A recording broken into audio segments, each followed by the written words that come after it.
Bom, gente, eu venho falando um pouquinho com vocês às quintas-feiras. Eu creio que a partir do próximo ano a gente tem que movimentar essa nossa base na fundamentação da fé verdadeira, para que a gente não caia olhando as situações que estão acontecendo por aí. Só para você abrir rapidamente aí, em Atos capítulo 16, os discípulos levavam as cartas para as igrejas que haviam sido formadas, e no verso número 5 de Atos 16, Bíblia de papel, canetinha na mão, um anotamento aí, uma anotação, perdão. Meu Jesus, me ajuda, mano. Meus irmãos, fica tranquilo que eu tenho que rir, né, cara? Nossa língua é muito complicada. Elinho, fala devagar. Ok. Então vamos lá. Atos 16, verso 5. Assim as igrejas eram fortalecidas na fé. Uau! E dia a dia aumentavam em número. Então esse fortalecimento, gente, ele é necessário. Obviamente por uma continuidade. Esse hábito de se congregar é fundamental. O apóstolo Paulo, ele escreve dizendo isso. Quando o dia se aproxima, não deixe de se congregar. Não deixe de estar nesse fundamento de continuamente renovar a sua mente com a verdade. É uma lavagem diária, gente, é todo dia. Você toma água todo dia, você come todo dia. No mundo do espírito, um ser espiritual vivo. Eu estava fazendo um gabinete essa semana, conversando com um rapaz. E aí eu estava falando para ele, cara, esse é o teu hábito, é a tua necessidade. Você está aí meio fora.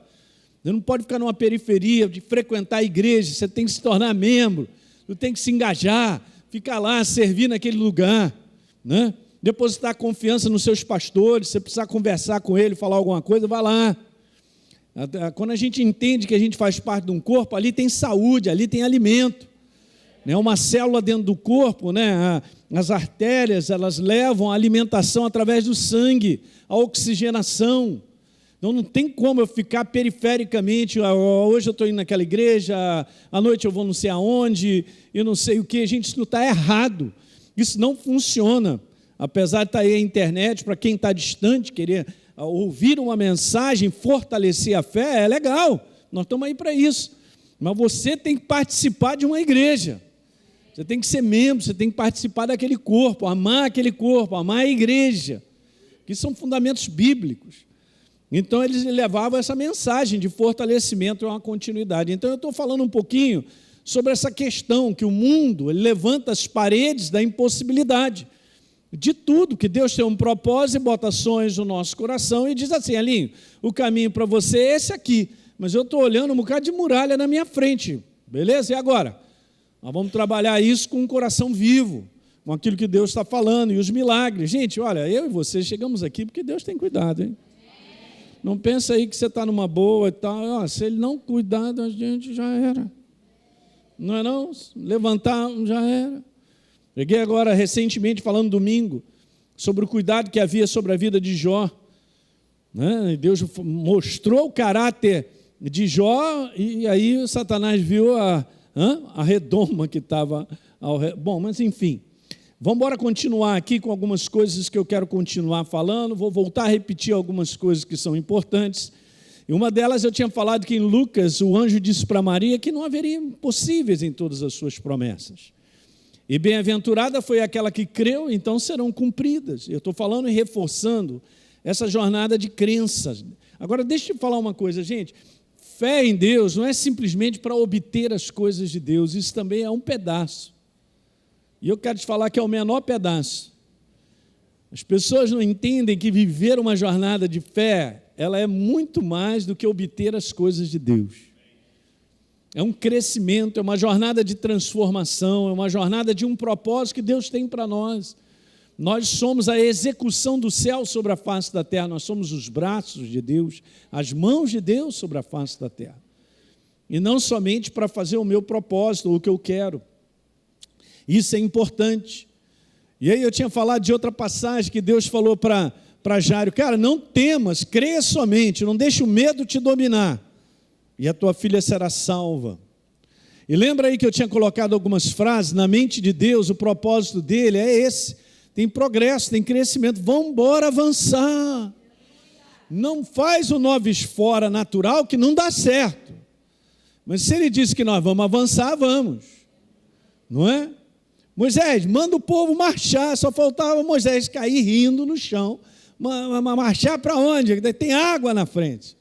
Não é não? E você sabe o que acontece. Não é isso aí. A visão de Deus, guarda isso, gente. A visão de Deus é a mente de Deus para você. É avanço. Que não é o desodorante. O gigante sempre falará onde? É isso aí. São coisas que você tem que guardar, gente. Eu, de vez em quando, eu leio essas coisas porque isso me anima. Para entender que eu tenho que trabalhar esse meu homem exterior, né? A lógica, a razão. Muitas vezes o que nós estamos sentindo, o momento que nós estamos vivendo, e graças a Deus a minha vida não é um momento. O momento que você está vivendo não é o momento terminal da tua vida. Então, beleza, lembra que eu tinha te falado sobre isso? Ó? Se nós não crermos, o que vai acontecer? Eu vou me entregar à dificuldade, à impossibilidade, elas vão me parar pela razão. A razão conclui rapidinho que não dá para avançar e já era. Até o mundo colabora para isso, ajuda. As pessoas incrédulas estão ao nosso redor. Quinta-feira passada eu estava falando sobre isso. Não ande com pessoas incrédulas, cara. Não ande com pessoas que estão sempre dando um banho de água fria. Você vai ter uma expectativa de algo, o cara fala, não, isso aí não vai dar, não. Rapaz, não dá para andar, não. Esse tipo, não adianta. Jesus, quando entra na casa de Jairo, ele manda todo mundo para fora, os incrédulos. Botou todo mundo para fora, olha que interessante. Não tem como um milagre se estabelecer no meio da incredulidade. Eu falei isso na quinta passada. Ok. E as impossibilidades estão sempre nesse âmbito, na razão. Mas a possibilidade é na voz de Deus que fala ao meu coração. É o âmbito da fé. E aí eu tinha começado a ler com vocês aí Marcos capítulo 4, verso 35. Vamos ler rapidamente esse texto aí, eu quero continuar. Então Jesus, naquele dia já estava tarde, ele disse, nós vamos passar para outra margem. No verso 36, ele despediu a multidão. E olha só esse detalhe aí, outros barcos seguiam Jesus. Então levantou um temporal de ondas arremessando contra o barco, de modo que ele já estava a se encher. Jesus, no verso 38, estava dormindo e tranquilo. Os discípulos ficaram desesperados no 39, e Jesus, então, despertando, repreendeu o vento, mandou acalmar tudo, sossegue, vamos seguir adiante. E no 40, Jesus pede algo. Ele fala com os discípulos, vem cá, aonde é que está o coração de vocês que acredita naquilo que nós estamos fazendo, ou para onde nós iríamos, né? Ele tá pedindo isso. E eu compartilhei, daqui eu vou continuar, compartilhei finalizando, quinta passada, existem 3 relatos na Bíblia sobre Jesus, os discípulos e o barco. Super interessante, porque nos 3, Jesus pede um posicionamento de fé. Então a gente viu isso em Lucas 5, quando Jesus pede a Pedro, vai, pega o barco e volta a pescar. Se não fosse algo crendo naquilo que Jesus estava falando, ele não pegaria aquela pesca, né? Não pegaria essa quantidade de peixe. Em Mateus 14, Jesus vem andando sobre as águas, Pedro, se é você, me manda ir ter contigo. Jesus mandou um vem, ele por fé meteu o pé para fora. E essa passagem que fala sobre esse conteúdo. Então eu tinha comentado sobre isso, eu fiquei pensando nisso. Se Jesus repreendesse a tempestade na condição de Deus e não na condição de homem, ele não poderia cobrar dos discípulos um posicionamento de fé, gente. Eu quero só te falar, para nós avançarmos com Deus, entenda isso, por isso que a gente tem que estar com a fé fortalecida, Deus requer algo de mim e de você, Ele vai pedir. Você não tenha dúvida. A nossa parte tem que ser feita, a parte do céu é fazer milagre. Vou repetir, a nossa parte tem que ser feita, a parte do céu é fazer milagre. Você ouviu algo de Deus, Ele te deu um comando, faça. Pastor, mas eu vou nesse comando, minha perna está tremendo, vai. A minha mente está dando nó, vai. E você vai ver o milagre. Então a nossa vida avança, como propósito. Quero te dizer, gente, porque isso, nesse mundo, está pior. E vai ser assim mesmo. Então, independe, se a muralha tem 2 metros, se a muralha tem 10 metros, para Deus o milagre é o mesmo. E sempre vai ser assim. Mas há um comando, há uma voz, há algo que mexe comigo e contigo, do qual nós nos posicionamos com o coração. E muitas vezes tem uma ordem de execução. Ok? Em primeiro lugar, você tem que crer no que Deus te falou. Segundo, é prestar atenção se ele está te dando uma execução. Olha, tem duas coisas aqui importantes. Primeiro, vou repetir porque isso é importante. Eu tenho certeza, ele falou algo para mim, beleza, então eu tenho que ter um coração que crê. Agora, segundo, é observar se ele está te dando um comando. Por exemplo, ele vai botar algo no teu coração e você fala assim, eu creio, mas não significa que ele te deu um comando para você fazer aquilo agora. E agora, eu tenho que ter a sensibilidade de reconhecer quando é o comando, quando é o tempo. Tem isso também. Pastor, isso é complicado. Não é complicado. Ok? Mas às vezes é algo imediato. Você quer ver um comando vencedor? Se você crê e você faz exatamente o que Deus te comandou, você vai vencer. Por exemplo, perdoar.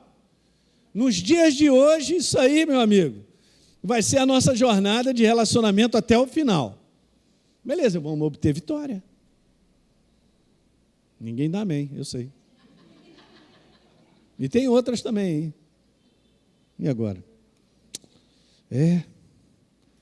Então, esse é um verso que Jesus falou, olha, vocês vão avançar, se vocês crerem em mim, obras maiores farão. Então, eu terminei com com essa frase, que o nível da consciência de Jesus, de quem ele era, e do propósito de Deus o fez responder em fé diante daquela tempestade. Agora para pensar, Jesus homem, dentro do barco, junto com os discípulos, se o barco afunda, Jesus também afunda com o barco. Está certo? Mas Jesus tinha uma noção super importante do propósito de Deus. Talvez seja isso que a igreja precisa, ela precisa olhar para dentro do seu coração e o Espírito Santo levantar os propósitos da vida dela. A igreja precisa entender que propósitos são esses que você não pode deixar cair. Tem um propósito nós estarmos aqui. Se não houvesse propósito, ele já tinha levado a gente há muito tempo. Porque ainda há muita coisa para ser feita através da minha e da sua vida, do ponto de vista do reino. E é obviamente que nessa jornada nós vamos ser abençoados também. Deus cumprirá sonhos e propósitos no nosso coração para a bênção da família, da nossa jornada. É assim que funciona. Jesus tinha segurança da sua chamada, porque sabia quem era, quem o seu pai era, a missão que ele precisava cumprir. Ok? Então é muito importante, gente, eu não ficar só olhando para a minha vida, meus desejos e vontades, porque isso aí eu estou meio deslocado do propósito. Mas para pensar um pouquinho, anda com Deus e você vai perceber por que você está vivo, por que você tem uma família, por que você tem um trabalho, qual o teu envolvimento em servir a Deus, em tudo isso, e o envolvimento de nos congregarmos e termos uma igreja para ajudar outras pessoas. Não tenha dúvida, Jesus ele tinha segurança da sua identidade, ok? Ele não estava tentando ir para o outro lado, ele não falou assim, gente, vamos tentar ir para o outro lado? Não, ele simplesmente disse, nós vamos para o outro lado, porque havia uma direção firme. Se você for ler essa passagem, como eu comentei quinta-feira, você vai ver que do outro lado ele liberta um homem, cara. O cara endemoniado, ele só tinha esse nome, legião, porque era legião de demônios que controlavam. Ele foi liberto, ele já sabia no Espírito, tinha algo para ser feito. Você entende? Tem coisas à frente na tua vida que você sabe que está no teu coração. Então nós não podemos abrir mão. Ok? Então não vai ser o dia difícil hoje que vai me fazer o quê? Desistir. Ou então Jesus falar assim, não sei, eu vou para lá, não vou. Jesus era bem firme, porque ele tinha essa claridade. Eu quero te falar, a gente caminha com Deus, ele vai dando claridade da nossa vida, claridade da jornada, de propósitos. Isso é bom, porque a gente anda na luz, ok? É algo interior, você não vai tirar isso do teu intelecto, gente. Por que nós nos posicionamos em fé? Porque é uma visão interna, é do homem interior, porque do lado de fora só tem muralha. É algo que acontece dentro de mim e de você, que nos impulsiona. Então, proteger aquilo que está dentro do nosso coração, onde Deus trabalha, onde Ele inspira, tem que ser, gente, a nossa regra número 1 de proteção e cuidado. Provérbios, abra lá, capítulo 4, verso 23, você conhece esse verso. Sobretudo, Elinho, acima de tudo que você tem que guardar, guarda no teu coração. Porque é de lá que procede as fontes. A fonte que é inspiração de propósitos e coisas que Deus põe na nossa vida vem de dentro. E olha que incrível, o inferno não pode tirar isso. Ele não pode roubar algo que ele bota no teu coração. Mas eu posso desistir de algo que ele põe no meu coração. Por que eu vou desistir? Porque ele parou de falar? Não, porque eu olhei para fora e vi que é impossível aquilo acontecer. A razão mandou, 9 fora deu uma conta e eu simplesmente abandono. Você não faz ideia do número de pessoas da igreja do Senhor que já abandonaram propósitos de Deus, sonhos de Deus, situações de avançar que Deus colocou especificamente. Graças a Deus que você é um ser singular, não tem um igual a você. Eu já falei isso, eu acho fantástico. Volta e meia eu penso, você tem a mesma corda vocal que eu tenho, o ar passa pelas cordas vocais, mas você não tem a minha voz, nem eu tenho a sua. E é o mesmo ar que passa.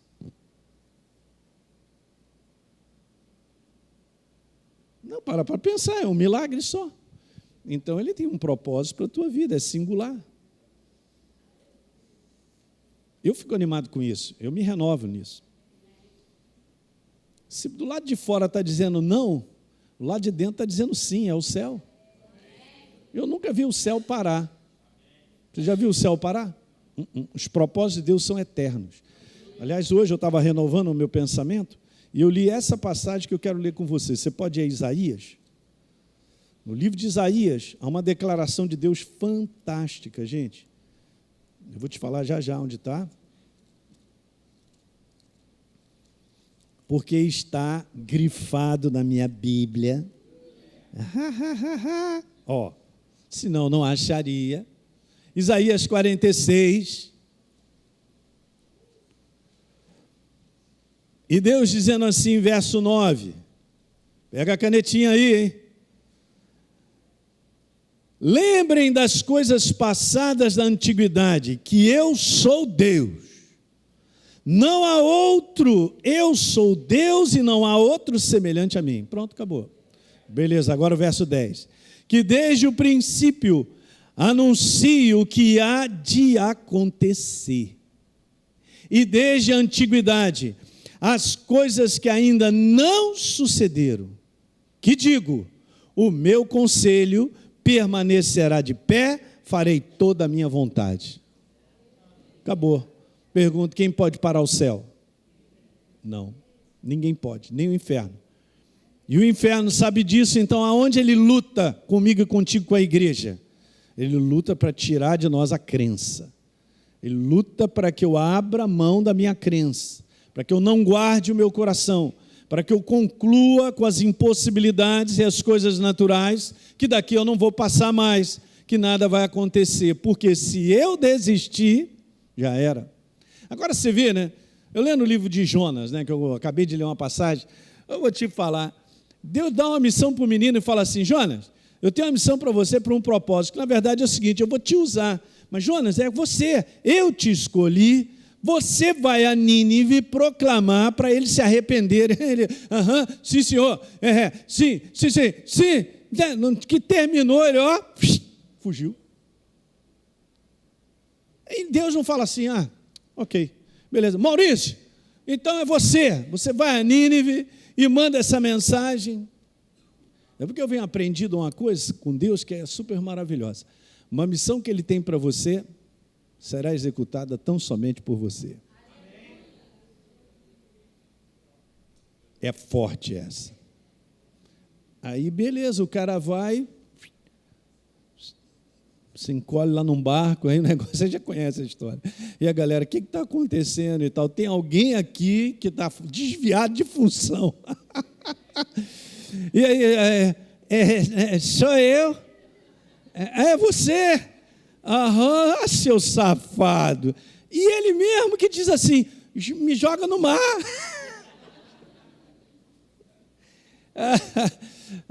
Beleza. Aí depois de tudo isso, passou no ventre, passou por uns negócios meio difíceis e tal. Ele foi lá, proclamou libertação aos cativos e a galera se arrependeu.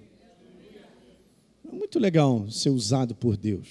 Ser uma pessoa que você é um representante dele, em algo específico, numa proposta que ele tem, é muito legal. E Jesus veio fazer essa missão também, né? Então eu quero ler com você uma passagem que nós conhecemos, e daqui a gente começa a ver que homem é esse, que até então a gente não conhecia tanto, a respeito das suas declarações e coisas a respeito da vida dele. A gente conhece a passagem onde ele é ungido para ser rei, porque Deus separa. É esse moleque aí, ó.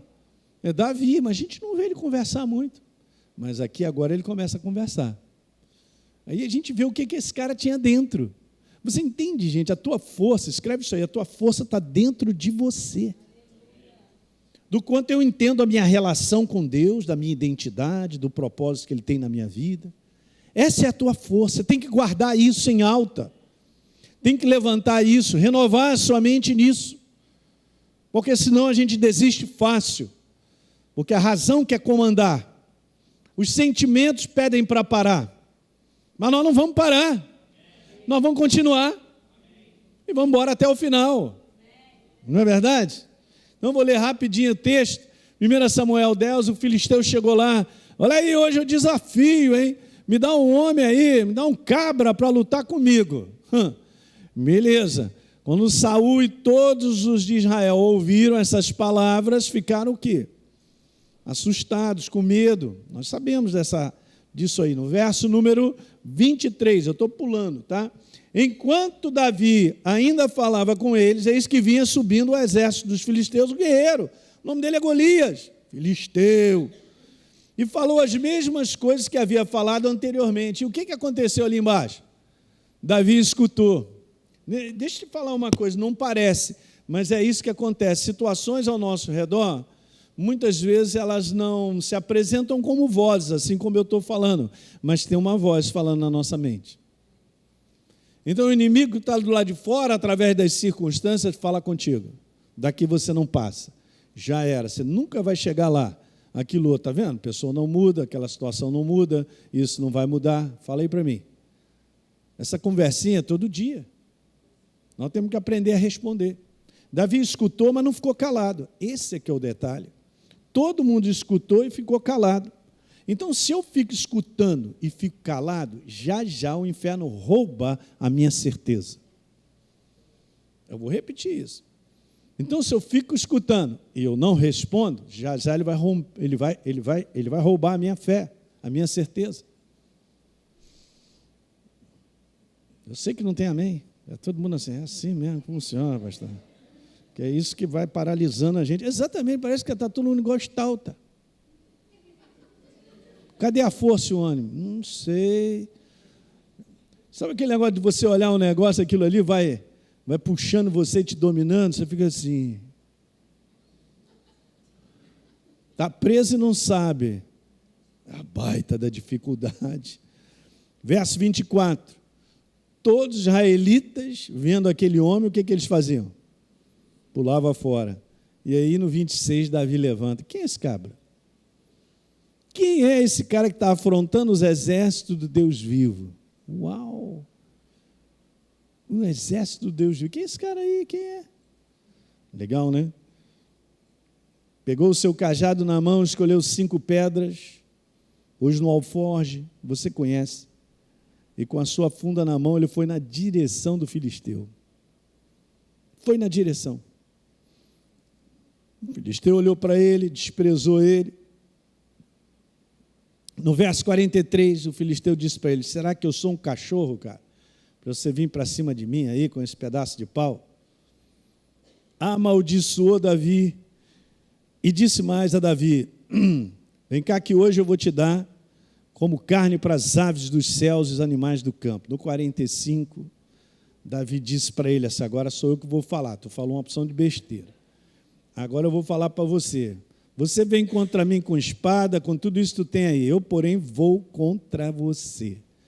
Na força do meu braço. Eu vou contra você em um nome. do Senhor dos Exércitos. Você não vê aí uma declaração de confiança em si mesmo. Agora você vê um homem cheio de entendimento sobre identidade e propósito. Aqui está o segredo. Você afrontou o Senhor dos Exércitos, cara. Eu vou contra você no nome dele. Ainda disse assim, hoje mesmo, o Senhor vai te entregar nas minhas mãos. Ele termina dizendo assim, ele falou, eu vou cortar a tua cabeça. Termina de dizer assim, e toda a terra saberá que há Deus em Israel. Que é isso, igreja? Eu vi a declaração, a resposta que precisa ser dada diante de situações que enfrentamos. Tem duas lições aqui, eu vou terminar com essas duas lições, que elas são super importantes. Eu aprendo com essa lição duas coisas aqui, com isso, com essa história, né? A primeira delas é essa, ó. Davi enfrenta o adversário com base unicamente na consciência da sua identidade com Deus. E não cresce em compreender a sua identidade, quem você é, a tua relação com Deus. É difícil nós caminharmos, gente, nesse mundo de angústias, de aflições, de atmosfera temerosa, de insegurança, de tantas coisas. Não dá. Davi sabia quem era. Ele sabia que tinha uma aliança com Deus.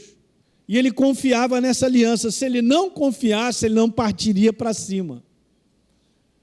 Mas se ele já confiava tanto em Deus, que ele tinha essa ousadia, que anteriormente ele matou um leão e um urso, ninguém soube. Como é que pode um moleque desse encarar uma situação dessa? Não vai encarar na sua força. Então é isso, a pura consciência que Davi tinha sobre a relação que ele tinha com Deus, em termos de aliança. Gente, nós temos uma aliança com Deus. Nós temos uma aliança, Ele é a minha proteção, Ele é a minha provisão, Ele é aquele que cuida de mim, Ele é aquele que me faz avançar, é aquele que é o Senhor dos Exércitos para mim. Ele está comigo como um poderoso guerreiro, por isso tropeçarão os meus perseguidores. Davi tinha essa confiança. Quando malfeitores me sobrevêm para me destruir, antecipadamente ele já dizia, eles é que tropeçarão e vão cair. Se estourar contra a minha guerra, no verso 3 do Salmo 27, mesmo assim eu vou ter confiança. Alguém está entendendo? Estourou guerra contra você, mantenha a tua confiança em alta, porque a tua vitória é sobremodo grande. Esse é o que é o detalhe. Isso são as substâncias, gente, que eu venho falando para você, que nós temos que ter para deixar Deus trabalhar. Porque Davi poderia ser mais um e dizer, o armário é grande, eu vou embora para casa, eu vou voltar para o campo, que eu cuido das minhas ovelhas, não tem nada a ver com isso aí. E nada ia ser mudado. Mas levantou alguém para dizer, ei, alto lá, hein? Está desafiando o Senhor dos Exércitos, está desafiando o propósito da minha vida, é? Está desafiando, olha só. Uau! A gente ouve muito pouco a igreja levantar a voz para declarar quem ela é, a relação que ela tem com Deus. Eu não sou melhor do que ninguém, mas eu tenho uma aliança. Se ninguém acredita nela, eu creio. E vou manter ela em alta.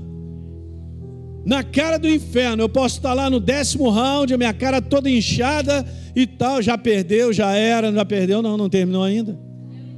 Não terminou ainda, eu vou dizer, não terminou ainda, não terminou ainda, não terminou ainda, não terminou ainda.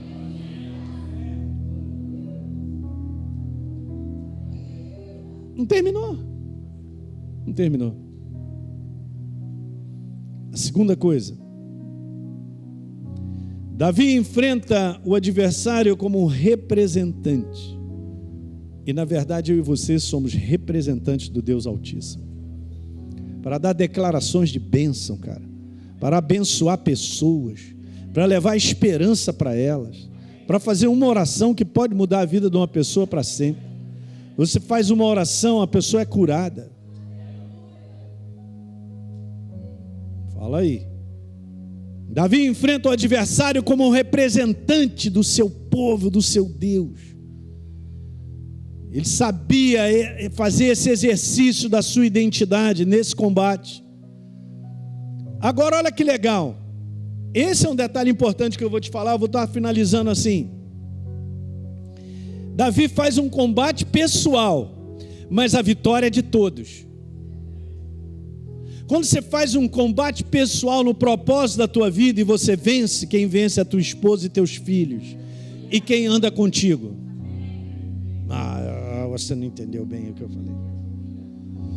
Era bom a gente meditar sobre isso. Moleque foi lá e venceu, não só por ele, mas por todo Israel.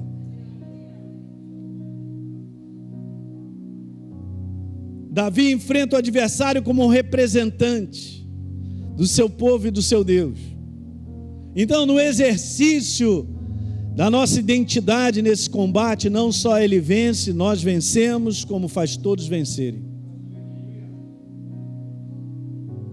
E eu vou botar isso aqui para a gente finalizar. Vidas dependem do nosso posicionamento de fé. Você já entendeu que lá na frente tem pessoas que vão se encontrar contigo, que Deus tem um propósito através da tua vida para tocar nelas para sempre? E se eu desisto aqui? E se eu não faço esse combate de hoje para avançar, para continuar perseverando? Então eu vou repetir, vidas dependem do nosso posicionamento de fé. Quantas pessoas, gente, eu tenho visto, isso me angustia demais, pessoas estão abandonando a fé, cara. Estão vivendo uma jornada que eu acho, que eu penso, não, esse negócio de igreja, não tá, igreja, eu estou e tal. Aí ele é pai de família, vai levando toda a sua família para o buraco, e não está nem percebendo. Não, mas são as minhas conclusões, o que eu acho, que eu penso. Já caiu na cilada da apostasia há muito tempo. Não só ele está apostatando e levando toda a sua casa, contaminando os amigos para dizer, você ainda está na igreja? Você ainda acredita em pastor? Tu acredita que nós estamos vivendo esses dias? Onde o valor que nós devemos dar de coração e respeito à liderança que Deus estabeleceu, assim como Moisés, continua sendo a mesma coisa, está lá embaixo. As pessoas não estão nem aí mais. Você ainda submete esse negócio de pastor e tal. Esse cara devia calar a boca, porque está falando coisa que não deveria. Ele não sabe o que ele está fazendo de contaminação. Hoje eu li uma passagem que se encontra em Hebreus 13. Você pode ler comigo?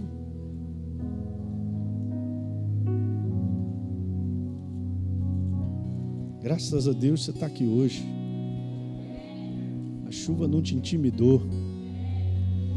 Hebreus 13, verso 17. Obedecei aos vossos guias e sede submissos para com eles, pois eles velam por vossa alma como quem deve prestar conta. Eu presto conta da tua vida. É só a sua vida, minha? Não tem mais há muito tempo. Você entende isso, gente? Cada de crente bobo, inocente aí na mão do inferno, contaminando, não se levantando de maneira própria, não ajudando as pessoas a voltarem para o caminho, e só dizendo, esse negócio de igreja já acabou, a gente serve a Deus, eu sirvo aqui a Deus, eu tenho a minha comunhão com Ele, sei lá o que, e já tinha sido profetizada a apostasia da igreja, aqueles que abandonarão a fé. Não são, se fosse só eles, amém, meu irmão, tu tá maluco mesmo? Então vai sozinho. Mas contamina todo mundo, leva a família, leva a esposa, leva o filho. Os filhos não vão crescer mais debaixo desse temor de servir na igreja, de estar na casa de Deus. Fala aí para mim. Agora isso aqui é uma lição tremenda, né? Porque se Jesus, vou finalizar mesmo, aleluia. Se Jesus não se levanta, e é óbvio que ele pediu esse posicionamento dos discípulos, se Jesus não se levanta no barco e repreende a tempestade, o barco dele afundaria, mas não era só o barco dele, outros barcos seguiam a Jesus. É a prova dessa aí, da qual Jesus não só operou na força da fé que ele tinha, obviamente, da identidade e propósito, ele também abençoou os barcos que seguiam, porque iam para o mesmo buraco. Outros barcos seguiam Jesus, estavam enfrentando a mesma tempestade. E é tudo por buraco. Alguém está pegando isso aí? E eles, despedindo a multidão, levavam aí, outros barcos. Jesus tinha o quê? Está escrito aí. Jesus tinha segurança em sua chamada, porque sabia quem era, quem o seu Pai e a missão que ele precisava cumprir. É isso, queridos. Essa é a jornada de fé, muito mais do que obter as coisas de Deus. É completar um propósito, é entender quem somos e seguir adiante. Você pode estar certo, que, como eu já falei, que fé é um posicionamento de perseverança e continuidade. Se eu digo não, desistir, acabou, só porque eu disse. Porque eu estou sentindo, tem uma força muito grande ao meu redor para desistir. Nós vamos ter que conviver com as forças se multiplicando para que eu e você, a gente desista da fé. Mas nós não somos daqueles que retrocedem, nós somos daqueles que avançam. Simplesmente porque nós guardamos o nosso coração, nós temos uma identidade e nós temos um propósito, e sabemos qual é a nossa identidade e o nosso propósito. Amém. Fique de pé.